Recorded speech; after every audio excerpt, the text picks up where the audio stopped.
Pair of linear equation in two variable part 3।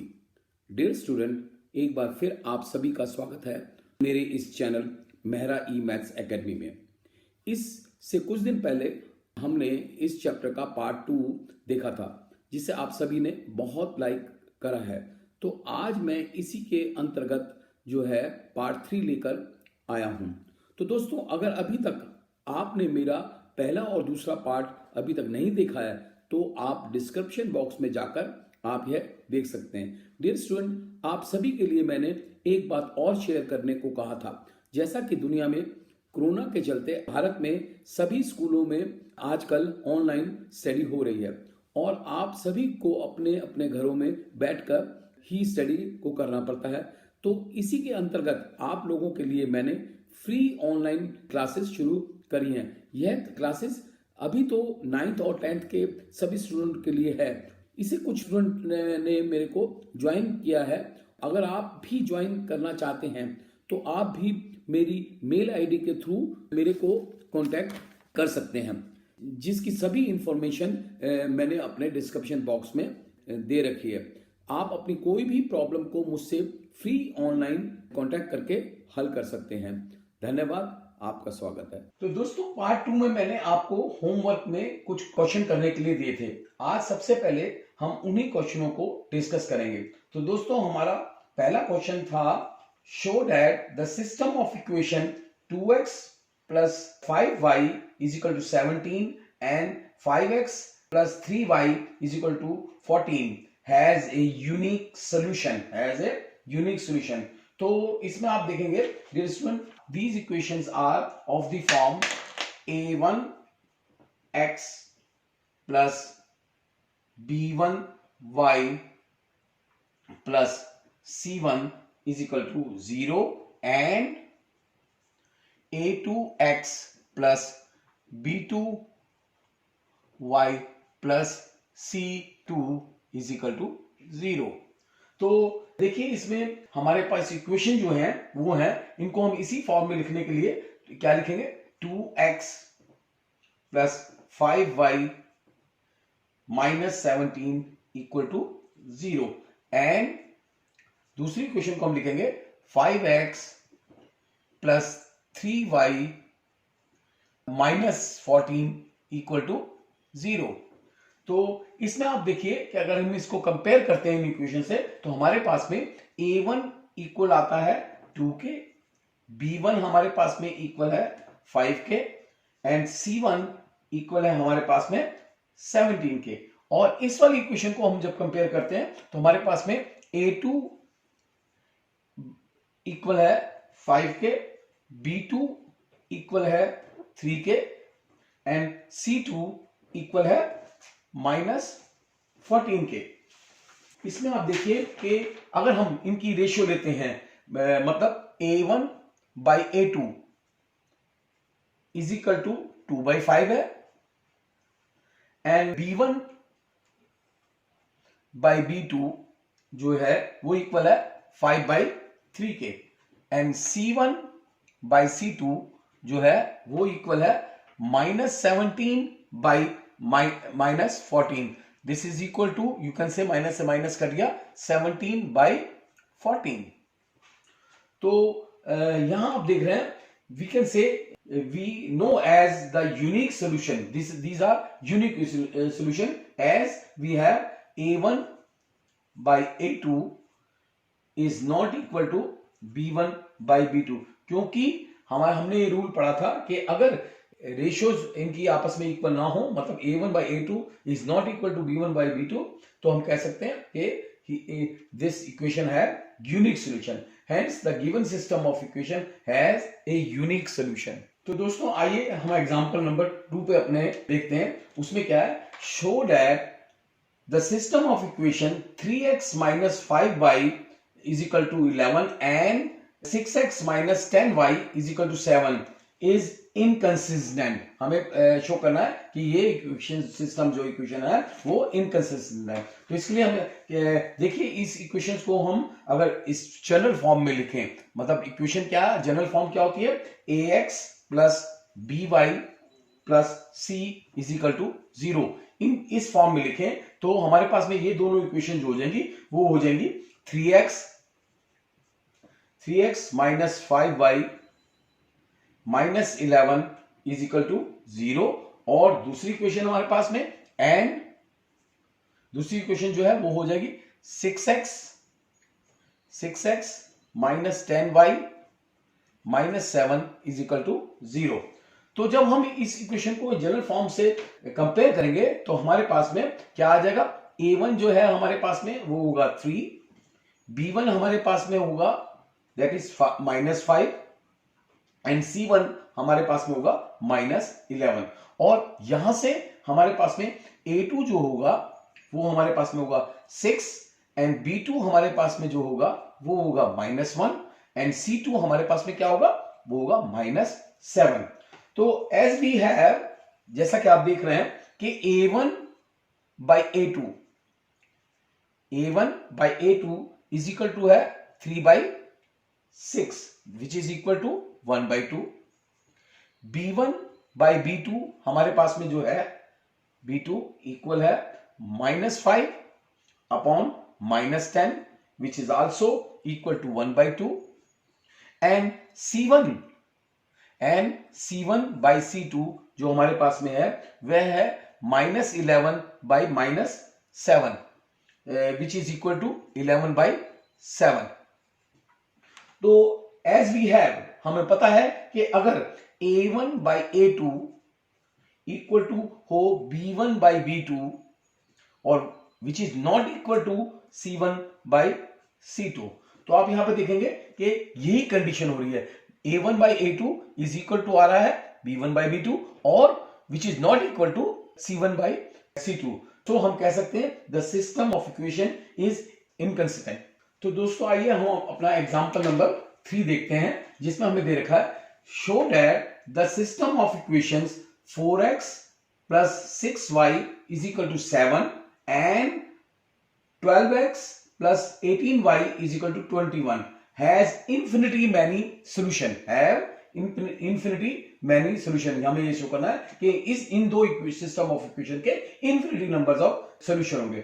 इसमें उसी तरह सबसे पहले हम ये देखेंगे कि general form of the equation क्या होती है, वो होती है ax plus by plus c is equal to 0 और जो हमारी इक्वेशन है उनको हम इसी फॉर्म में जब हम लिखेंगे तो हमारे पास में आएगा, पहली इक्वेशन होगी 9x plus 6y minus 7 is equal to 0 and जो दूसरी इक्वेशन हमारी होगी वो होगी 12x plus 18y minus 21 equal to 0। तो इन दोनों इक्वेशन को हमने जनरल फॉर्म की इक्वेशन की फॉर्म में लिख दिया। तो यहां पर आप देखेंगे जब कंपेयर करेंगे हम इनको इसके साथ में तो हमारे पास में a1 जो है वो इक्वल आएगा 4 के, b1 जो आएगा वो आएगा 6 के और c1 हमारे पास में जो आएगा वो आएगा -7 और इधर से a2 हमारे पास में जो आएगा वो हमारे पास में आएगा 12 और b2 हमारे पास में जो आएगा वो हमारे पास में होगा 18 और c2 हमारे पास में जो होगा वो होगा -21। तो एस अगर हम इनको लिखें क्या कि a1 by a2 हमारे पास में क्या होगा 4/12 which is equal to 1/3 and b1 by b2 जो हमारे पास में होगा वो होगा 6/18 विच is also 1/3 and c1 by c2 जो हमारे पास में होगा वो हमारे पास में होगा -7 upon -21 which is also equal to 1/3।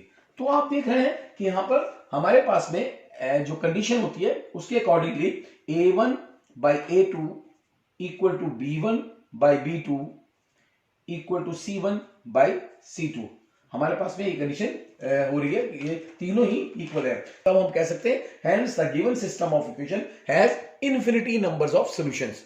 तो आइए स्टूडेंट्स हम अपने नेक्स्ट एग्जांपल पर आते हैं, एग्जांपल नंबर 4। इसमें आप देखिए क्वेश्चंस क्या है कि find the value of k which the system of equation x minus 2y is equal to 3 and 3x plus ky minus 1 is equal to 0. These equations, अब आप देखिए, has unique solutions. आपको क्या शो करना है कि these equation has unique solution. तो आप यहां पर देखेंगे जब हम इनको सॉल्व करेंगे तो हमारे पास में क्या है, पहले सबसे पहले इनको हम उसी तरह जनरल फॉर्म में लिखेंगे. जनरल फॉर्म क्या होती है, ax plus by plus c equal to 0.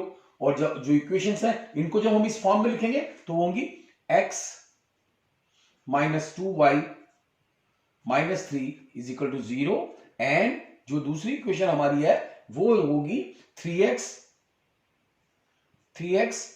Plus ky minus 1 equal to 0. तो these equation are in the general form के इक्वेशंस के फॉर्म में आ गए. अब यहां पर आप देखेंगे कि हमारे पास में a1 क्या है, a1 हमारे पास में है 1, b1 हमारे पास में क्या है वो है माइनस 2 एंड c1 हमारे पास में क्या है माइनस 3.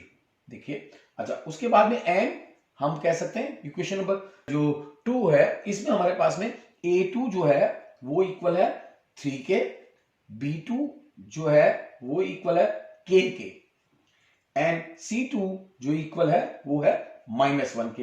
अब आप यहां पर आप देखेंगे कि अगर हम इन रेशो को कंपेयर करें, मतलब क्या, a1 बाई a2 जो है वो आ रहा है 1/3 एंड b1 बाई b2 जो हमारे पास में आ रहा है वे आ रहा है minus 2/k and c1 by c2 हमें अगर इसमें अगर हम ना भी पता करें, क्योंकि यूनिक सॉल्यूशन के लिए जो कंडीशन होती है वो होती है a1 by a2 is not equal to b1 by b2. अगर हम यही शो कर दें कि a1 by a2 is not equal to b1 by b2 तो हमारा ये हो जाता है कि है यूनिक सॉल्यूशन. सो यहां पर क्या है, यहां देखिए कि इसका मतलब हो गया कि 1/3 is not equal to minus 2/k. यहां से जब हम इसको देखेंगे तो दिस हैपन ओनली कब होगा ये, जब हम कह सकते हैं this implies when k is not equal to minus 6. जब क्रॉस मल्टीप्लाई करके आप लिखेंगे तो आपके पास में k is not equal to minus 6 आएगा. So we can say for all real value of k other than minus 6 the given system of equation will have a unique solution. तो हम इसमें इसके अलावा जो होगा वो सब यूनिक सॉल्यूशन होंगे. तो आइए स्टूडेंट्स, अब हम अपने नेक्स्ट एग्जांपल नंबर 5 पर आते हैं. वो क्या है, find the value of k for which the system of equation kx minus y is equal to 2 and 6x minus 2y is equal to 3. तो इसमें हमें 3 चीजें प्रूफ करनी है. नंबर 1 क्या कि एक यूनिक सॉल्यूशन होगा, नंबर 2 नो सॉल्यूशन होगा, number 3 is there a value of k for which the given system has infinity many solution. So हम इसको एक एक करके एक 1 बाई 1 सॉल्व करते हैं और आपको बताते हैं कि कैसे है.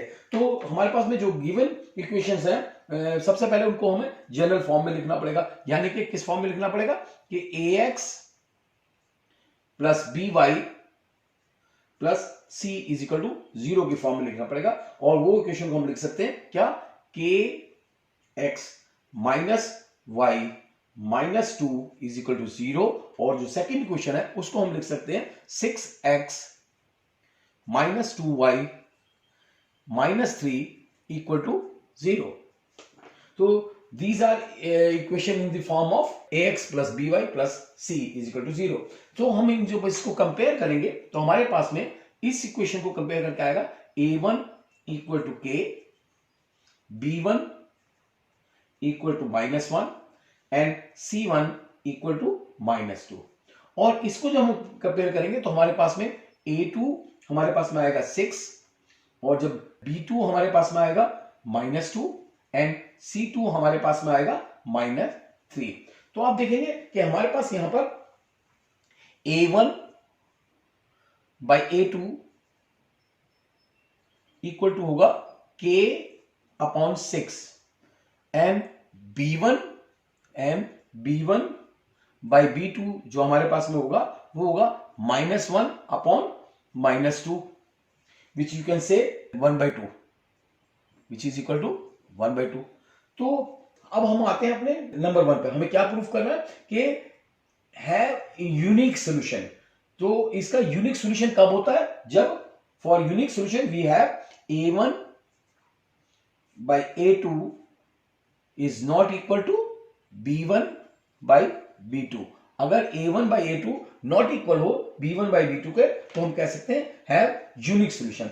तो हम कह सकते हैं therefore K by 6 equal to 1/2 is not equal to 1/2 which implies K is not equal to 3, which implies K is not equal to 3. So this is the for value of K for which we have a unique solutions. तो students अब हम देखते हैं part 2। Part 2 में हमें क्या proof करना है? फॉर नो सॉल्यूशन हम देखेंगे कि A1 by A2 is equal to B1 by B2 and which is not equal to C1 by C2। अगर ये कंडीशन हमारी हो रही है तो हम कह सकते हैं हैव नो सॉल्यूशन। सो यहां आप देखेंगे क्या हो जाएगा? K by 6 is equal to -1 by -2 which is not equal to -2 by -3। और इसको हम लिख सकते हैं दिस इंप्लाइज सेम क्या कि K by 6 is equal to 1/2 is not equal to 2/3। तो इसको अब आगे हम लिख सकते हैं क्या कि this implies K by 6 is equal to 1/2 and K by 6 is not equal to 2/3। This यहां से हमारे पास में आ जाएगा कि K is equal to 3 and also and K is not equal to 4। This clearly shows that K is equal to 3 also satisfied the condition and K is not equal to 4। Hence the given system will have no solution for K is equal to 3। This is the part 2 of this question। So come to the part 3। part 3 में जो है हमारे पास में A1 by A2 जैसे कि हमें जो proof करना है, इसमें क्या प्रूफ करना है? The given system will have infinity many solution।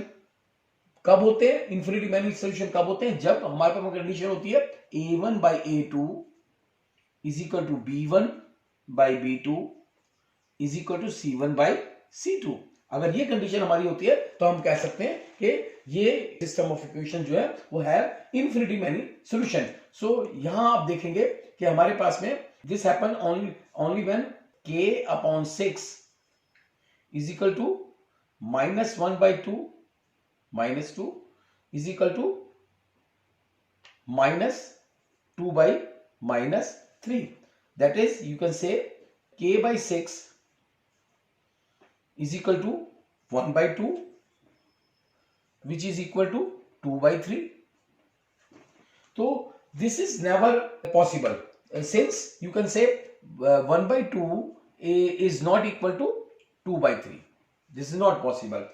Hence there is no value of K for which the given system of equation has infinity many solution। So we can prove all the 3 parts of this questions। तो दोस्तों आइए हम अपना next question लेते हैं। Question number 6। Solve graphically the system of linear equation x plus 2y is equal to 3 and 4x plus 3y is equal to 2। हमें ये दो इक्वेशन दे रखे हैं और हमें इसको ग्राफिकली सॉल्व करना है। तो आप ग्राफिकली आपको पता है कि हम दोनों इक्वेशन को सेम ग्राफ पे, एक ही ग्राफ पे ड्रॉ करेंगे और फिर हम अपना रिजल्ट चेक करना होता है कि वह रिजल्ट क्या आ रहा है। First you have to reduce the equation in the terms of x and y। So this equation can be written as the equation x plus 2y is equal to 3 can be written as this implies you can say twice of y is equal to 3 minus x, and this implies that y is equal to 3 minus x upon 2. ये हम कह देते हैं, ये हमारी equation number 1 है। And अगर हम इस इक्वेशन को इन टर्म ऑफ y, सबसे पहले हम एक एक करके ही इक्वेशंस को ले लेते हैं और सॉल्व करते हैं, फिर दूसरी इक्वेशन को भी सॉल्व करेंगे। नाउ इसके बाद में आपने इसमें पुटिंग, अगर हम x is equal to -3 put करें तो हमारी जो इक्वेशन नंबर 1 है, हमारे पास में y आ जाएगा 3। उसके बाद में अगर हम x is equal to -1 put करें तो हमारे पास में y आ जाएगा 2। तो आप देख रहे हैं, तो उसके बाद में अगर मैं x is equal to 1 put करता हूं तो y इज इक्वल टू मेरे पास में 1 आ जाता है। तो इसकी अगर मैं टेबल में की फॉर्म में इसको मैं लिख देता हूं कि मेरे पास में इसमें टेबल की फॉर्म में क्या पॉइंट्स आ गए। तो ये x पॉइंट, ये y पॉइंट, हमने 3 पॉइंट निकाले हैं। तो पहला पॉइंट है हमारा -3 एंड 3, ठीक है, और -1 एंड 2 और 1 एंड 1। तो हमारे पास में सपोज करो इन पॉइंट्स के हम कुछ नाम ले लेते हैं। सपोज करो ये पॉइंट हमारे पास में जो ए पॉइंट है, इसको हम ए पॉइंट लिख लेते हैं पहले पॉइंट को, कि ए पॉइंट हमारे पास में है -3 एंड 3, और बी पॉइंट हमारे पास में एक आ जाता है दैट इज -1 एंड 2, और सी पॉइंट हम कह लेते हैं हमारे पास में आ जाता है 1 एंड 1। तो इस इक्वेशन से हमारे पास में 3 पॉइंट हमने निकाल लिए जिनको कि हम सेम ग्राफ पे प्लॉट करेंगे। तो उसके बाद में हम क्या करते हैं कि हम नेक्स्ट इक्वेशन को भी सॉल्व करके उसके पॉइंट्स निकाल लेते हैं, और फिर हम दोनों इक्वेशन के पॉइंट्स को एक ग्राफ पे ड्रॉ करके देखेंगे कि रिजल्ट क्या आ रहा है। तो सेकंड इक्वेशन हमारी जिसका ग्राफ हमें ड्रॉ करना है वह है 4x plus 3y is equal to 2। तो इसमें आप देखिए, इसको भी मैं इन टर्म ऑफ y लिखना चाह रहा हूं, तो इसमें इस टर्म ऑफ y आ जाएगा आपके पास में that is equal to 2 minus 4x upon 3, y की टर्म में लिख रहे हैं। तो अगर मैं इसको इक्वेशन नंबर 2 लिख दूं, ठीक है, अब इस इक्वेशन में भी हम कुछ वैल्यूज x की देंगे और तो उसके अकॉर्डिंगली हमें y की वैल्यू मिल जाएंगी। तो देखते हैं कि when we put x is equal to -4, तो हमारे पास में y की वैल्यू जो आ जाती है वह आ जाती है 6, ठीक है। इसमें आप पुट करके देखिए, इसमें ये आ रहा है। So when we put x is equal to -1, तो हमारे पास में y की वैल्यू जो आ जाती है वो आ जाती है 2, और अगर हम x की वैल्यू 2 पुट करें तो y की भी वैल्यू हमारे पास में -2 आ जाती है उस केस में। तो एटलीस्ट कम से कम 3 पॉइंट्स को फाइंड आउट कर लेना चाहिए जिससे कि हमारा ग्राफ कुछ एक्यूरेट हो सके। तो हम देखेंगे कि इसको मैं अगर टेबल की फॉर्म में लिखूं तो इसकी टेबल बनेगी कुछ इस तरह से, जो हमारे पास पॉइंट्स निकले वो ये x and y। when x is -4 हमारे पास y आया था 6, और जब हमारे पास में x -1 था तो हमारे पास में y की वैल्यू आई थी 2, और जब हमारे पास में 2 हमने x लिया था तो हमारे पास में y की वैल्यू आई थी -2। तो आप हम इन पॉइंट्स को भी लिख लेते हैं कि सपोज करो, ताकि हम जब ग्राफ पे ड्रॉ करें तो इन पॉइंट्स को हमें ड्रॉ करना है और we get the result. So suppose करो हम पहले पॉइंट को लिख देते हैं, ये पॉइंट P है हमारे पास में, P पॉइंट हमारे पास में -4 एंड 6, ठीक है। एंड नेक्स्ट पॉइंट हम मान लेते हैं Q, जो कि हमारे पास में है 2 एंड -2, ठीक है। अच्छा, द पॉइंट B जो है हमारा, B जो है वो हमारे पास में कॉमन है। आप देखिए कि वो पॉइंट B आ रहा है -1 एंड 2, ठीक है। अब आप इसको हम, ये पॉइंट्स हमारे पास में आ गए और हम इनको ग्राफ पेपर पे, सेम ग्राफ पे ड्रॉ कर सकते हैं। तो मैं उसके लिए 2 एक्सिस ड्रॉ कर लेता हूं। सपोज करो ये हमारा y एक्सिस था और ये हमारा x एक्सिस है, ठीक है। से ये this is x and x dash, and this is you can से y एंड y डैश, ठीक है। और आपको जो है, अब मैं इनको ग्राफ को अगर मैं इनको ड्रॉ करूंगा तो आप देखिए जो लाइन हमारे पास में इन पॉइंट्स आएगी वो कुछ इस तरह की आएगी। इक्वेशन हमारे पास में स्ट्रेट लाइन आएगी जो इस तरह होगी कि जिसके 3 पॉइंट जो आएंगे वो आएंगे। ए पॉइंट कोई लगभग यहां पे आएगा, ए पॉइंट हमारे पास में है -3 and 3, और हमारे पास में जो बी पॉइंट हमारे पास में कुछ मान लो यहां पर है वो है -1 and 2, और हमारे पास में जो सी पॉइंट है वो कोई मान लो यहां पर आएगा। जब आप देखेंगे ग्राफ ड्रॉ करके तो सी पॉइंट जो है हमारे पास में आएगा 1 and 1, मतलब 1 पॉइंट यहां पर और यहां से तो 1 and 1 आएगा ये। ठीक है, तब हम इन पॉइंट्स को ज्वाइन करके और हम इस लाइन को आगे तक एक्सटेंड कर देंगे। इन तीनों पॉइंट को ज्वाइन करने के बाद में इसको हम आगे तक लाइन को एक्सटेंड कर देंगे। तो हमारे पास में आप देखिए जो ये वाली इक्वेशन आ गई हमारे पास में वो आ गई x + 2y = 3। अब हमें दूसरी लाइन के पॉइंट्स को ड्रॉ करना है। तो आप जब ड्रॉ करेंगे ग्राफ पेपर पे तो वो कुछ इस तरह से, जो ये बी पॉइंट है, बी पॉइंट से जो है वो लाइन कॉमन गुजरेगी, क्योंकि वो कुछ इस तरह से आएगी, वो लाइन कुछ इस तरह से आएगी। तो ये पॉइंट बी जो है वो कॉमन है इसमें, और इसमें आप देखेंगे जो हमारा पॉइंट पी है वो कहीं यहां पर आएगा। पी पॉइंट, जो हमारा पी पॉइंट है -4 and 6, और बी पॉइंट हमारा सेम रहेगा -1 and 2, दिस पॉइंट।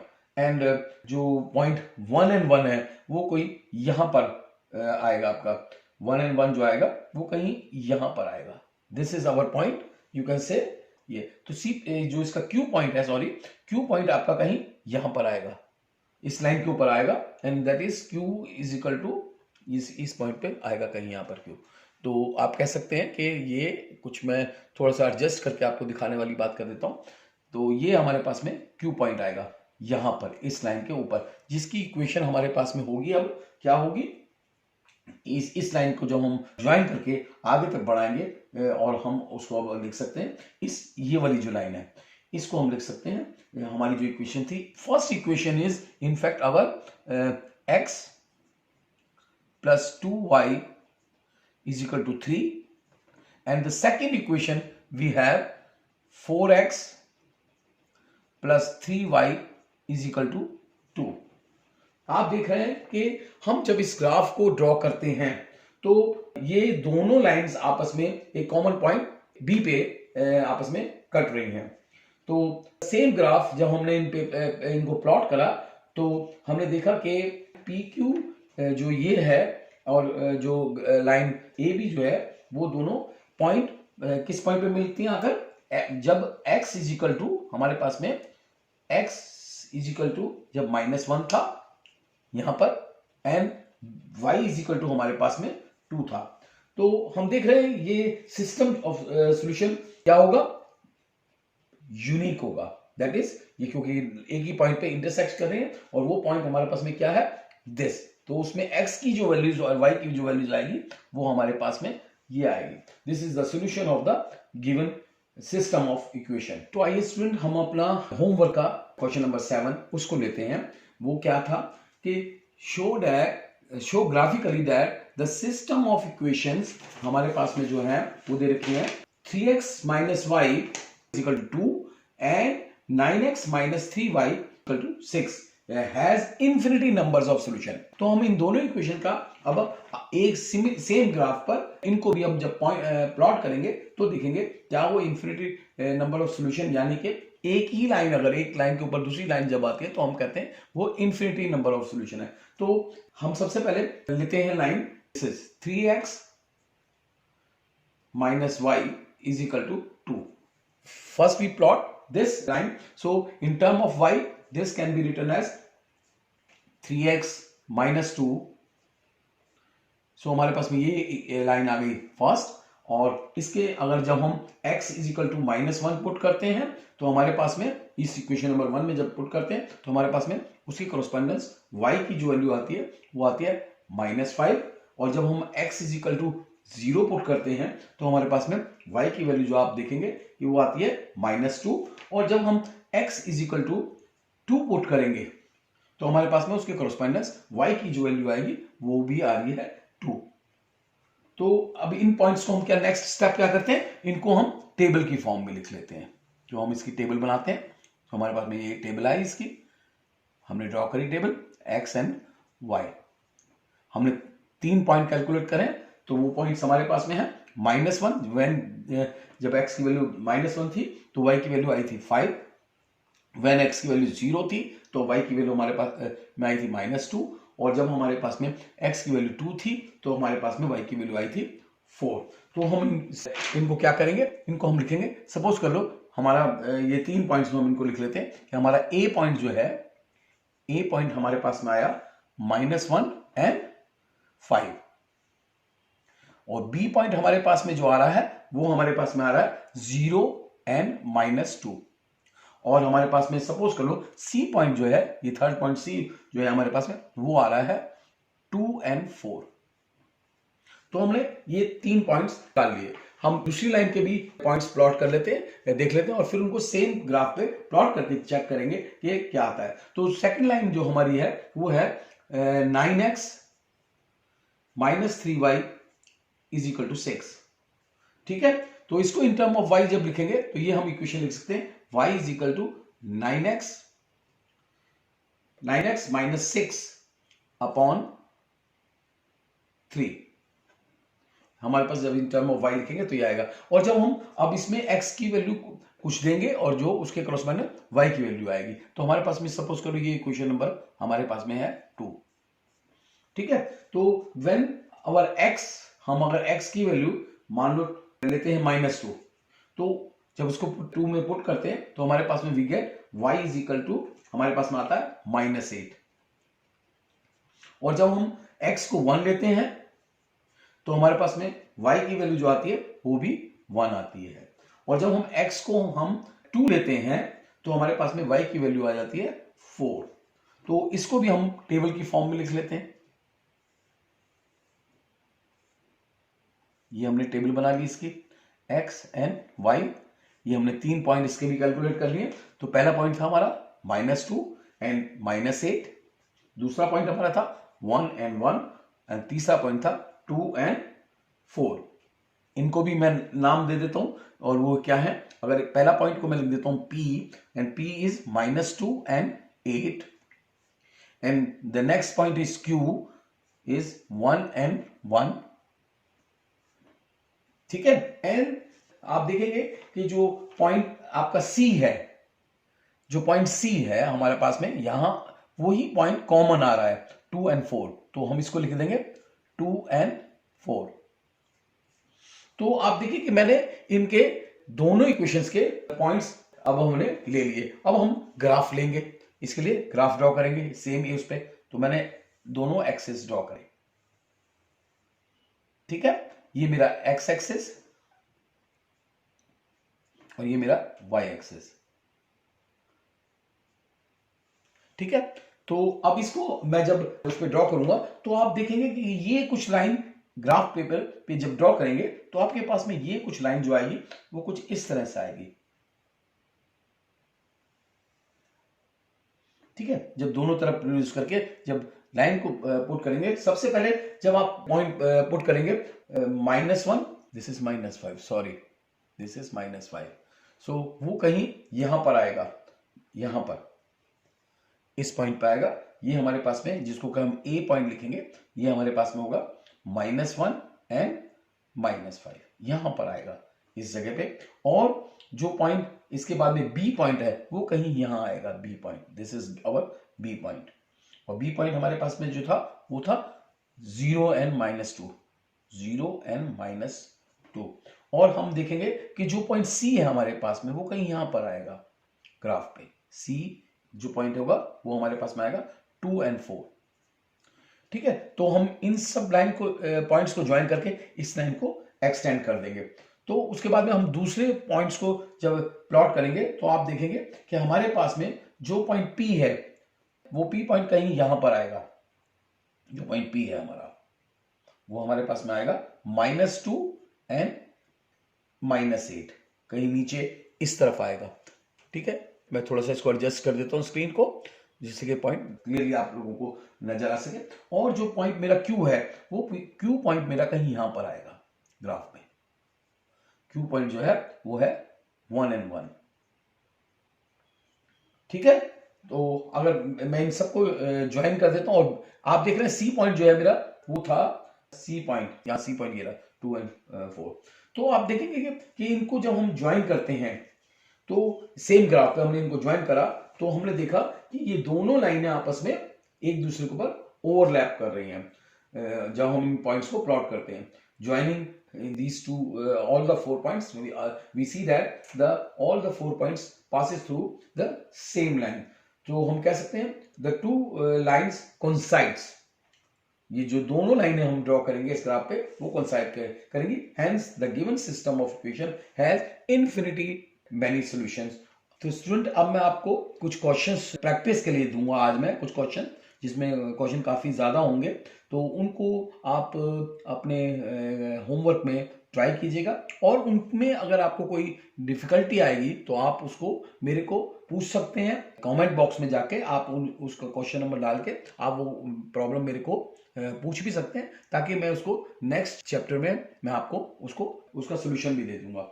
और इसके अलावा हम जो नेक्स्ट लेक्चर में पढ़ेंगे वो पढ़ेंगे algebraic method to solve pair of equations. क्या कि कैसे अलजेब्रिकली हम पेयर ऑफ इक्वेशंस को सॉल्व करते हैं। उसमें भी कुछ मेथड्स होते हैं जिनके थ्रू हम इन इक्वेशंस को के सॉल्यूशन निकालते हैं और सॉल्व करते हैं।